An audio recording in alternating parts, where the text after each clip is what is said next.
When I was about 13, my siblings and I would visit our grandparents at their house in Georgia. The house was on a mountain in the middle of the woods. A pretty big place that was fun during the day, swimming, exploring, and more. But once night fell, it became downright eerie. My sister and I always slept in the living room, where we'd watch scary videos, trying to spook ourselves. It didn't help that the front door was mostly glass, making us constantly feel like someone could be watching us from outside. Every time we visited, something strange would happen. Once, we were sitting in the living room when we suddenly heard a loud crash from the kitchen. A plate that had been placed securely against the wall, nowhere near the edge of the counter, had somehow flown off and shattered all over the floor. But the scariest incident happened late one night when we went to grab some snacks. In the pantry, we noticed a huge, freshly made handprint on the window, much larger than any handprint I'd ever seen before. We tried to brush it off and continued watching our scary videos. We came across a video that said, if you whistled at night and something whistled back, it could mean a skinwalker was nearby. Naturally, being curious kids, we decided to test it out. We went outside onto the porch, surrounded by dense woods, and whistled into the dark. Nothing happened, so we went back inside, feeling slightly braver. But just a few minutes later, the dog started barking like crazy, and we saw movement outside. We were terrified and decided to try and sleep it off. The next morning, we discovered deep scratches all over my grandfather's truck. It was as if someone or something had been prowling around the property overnight. We asked our grandparents if anything weird had ever happened in the area, and their response made our blood run cold. Apparently, years ago, before any of us were born, they lived in a different house nearby. They told us about frequent sightings of dark figures floating around that old house. Once, they even woke up to see what looked like a group of people performing a ritual with fire in a circle outside. They eventually moved out after the house mysteriously burned down. The cause was determined to be deliberate, but the motives behind it remain unknown. What's even creepier is that the house was apparently built on Native American burial grounds. To this day, it baffles me. Was it a cult? Ghosts? Demons? Did something follow them to their new house? And what was it that scratched up my grandfather's truck? A bear? A skinwalker? Or something even worse? We still don't have answers, and the memories of those strange events continue to haunt me. A couple of years ago, I lived in an RV with my mom and brother. It was parked in my grandma's driveway on her land, which was in a rural area with open fields and trees. Though the location was somewhat isolated, there were still a few neighbors down the road. During the weekdays, my mom had to work, and since it was summer, I didn't have school, which left me and my brother home alone most days. My brother would usually hang out at my grandma's trailer while I stayed in the RV by myself. One day, I was alone in the RV, just scrolling through my phone, when I heard a knock on the door, and my brother calling my name. Immediately, I felt an uneasy, gut-wrenching feeling. Something didn't feel right. The door was unlocked, so I figured if it were really him and he needed something, he could just come in. Plus, all the blinds were closed, so I couldn't see outside, and he didn't have a phone to contact me any other way. I decided to stay silent and ignore him. What made it even stranger was that, after calling my name once, he never knocked again, didn't try to open the door, and I didn't hear any footsteps walking away. The eerie silence just added to my growing fear, so I hunkered down and waited until my mom got home. When she finally returned, and my brother came back to the RV, I asked him what he needed earlier. To my surprise, he looked confused and said he had never come over. The whole situation freaked me out, but without any proof, I chose not to mention it to my mom or brother again, not wanting to scare them. However, The fear resurfaced about a month later when I visited my mom again. She suddenly became very strict about us not going outside alone because she claimed a doppelganger of my cousin had been spotted wandering around the property. Hearing this terrified me even more. To this day, I can't be sure whether what happened was something paranormal or just a case of my brother forgetting he came over. But the entire experience left me deeply unsettled and still gives me chills whenever I think about it. When I was around 7 or 8 years old, my family and I were visiting my uncle's house. We lived in the city, but nearly every weekend, we would head up north to stay with family in a rural village near some hills where the cows and horses roamed. One evening, as we were having dinner, I asked my dad if I could go outside and play with a ball. Surprisingly, he agreed. Even though it was already around 11 p.m., I remember kicking the ball around near the street, about 10 meters away from a small enclosure where some cows were resting. Most of them were asleep, but I noticed one that was awake and staring at me. The eerie glow of a nearby streetlight reflected in its eyes, giving it an unsettling appearance. Suddenly, the cow moved behind a small tree and began to move. But something was off.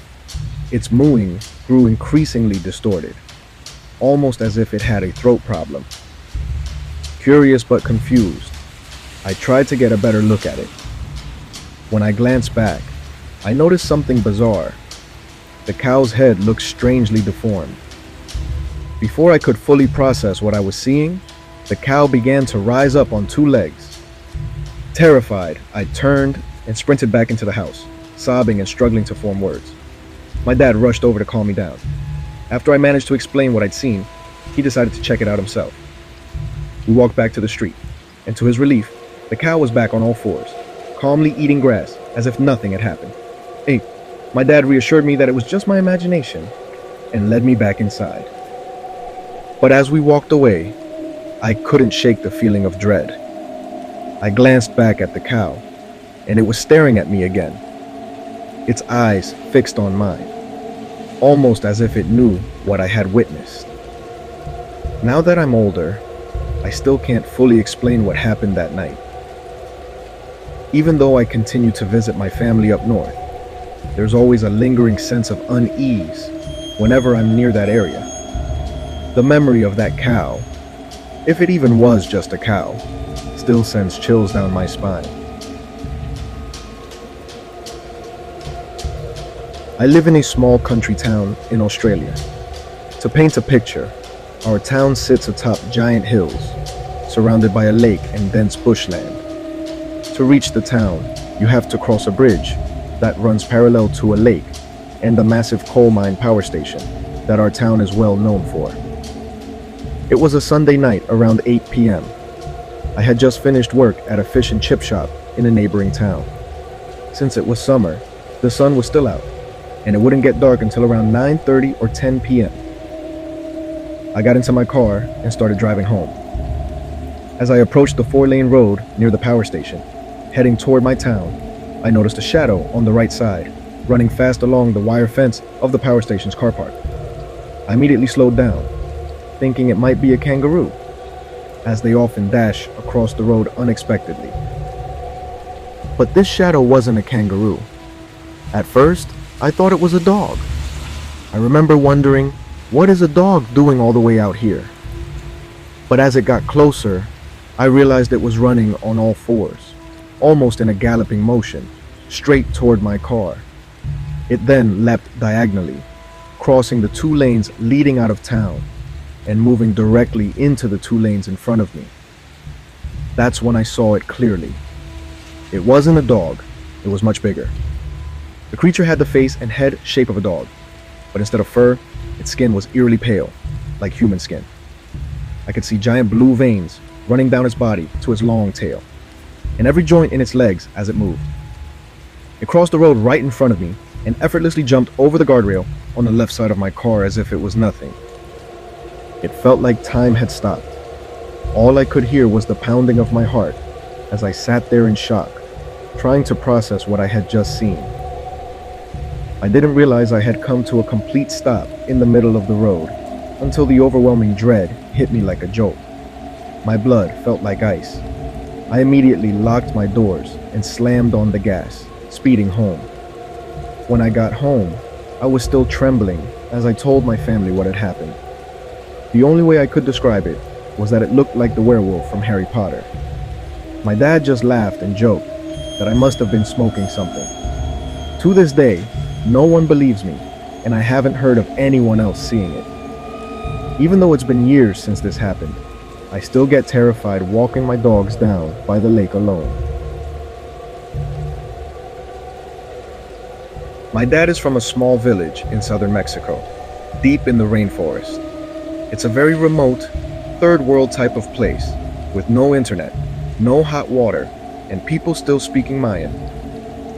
When I was 18, we visited for the first time after he got his papers fixed. It was a beautiful experience overall. On the second day, which was a Sunday, the entire village went to church. We went along, meeting people, and an elderly couple, probably in their 80s, approached us. They started speaking to us in Mayan, but since we didn't know the language, our family translated for us. Long story short, it turns out they were witches who lived up in the mountains. They walked 6 hours down to the village every Sunday to attend church, and then walked another 6 hours back home.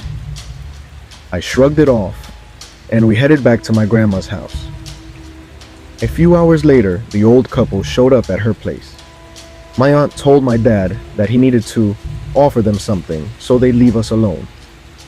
To play along, my dad filled 2 bags with food and drinks and gave them to the couple. They accepted and started to leave, but before they did, the old lady smiled at my mom and said something in Mayan. My mom asked my aunt what the lady said, and my aunt replied, "She told you.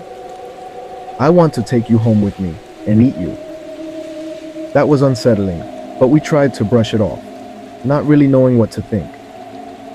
Later that day, around 5:30 p.m., I was bored and decided to take a walk to the river, which was about 15 minutes away. As I got closer, it started getting dark and rain clouds formed, but I decided to keep going since I was almost there. Suddenly, it started raining heavily, with thunder booming. The sky went completely dark, and there were no streetlights, so it was pitch black. Disappointed, I turned back.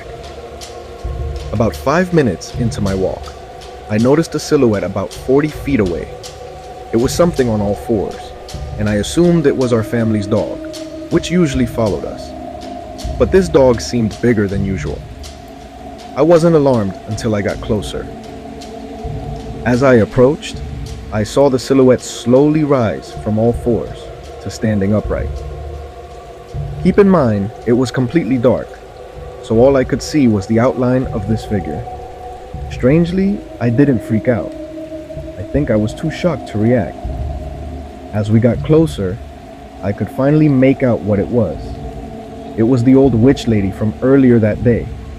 She walked right past me. I sped walked the rest of the way home, never looking back. When I told my family, they mentioned hearing stories about skinwalkers in the area, but said they never believed them. We never saw that old lady again, not even at church the following week. I still don't know what I saw, but I'm convinced that woman was truly a witch, and possibly a skinwalker.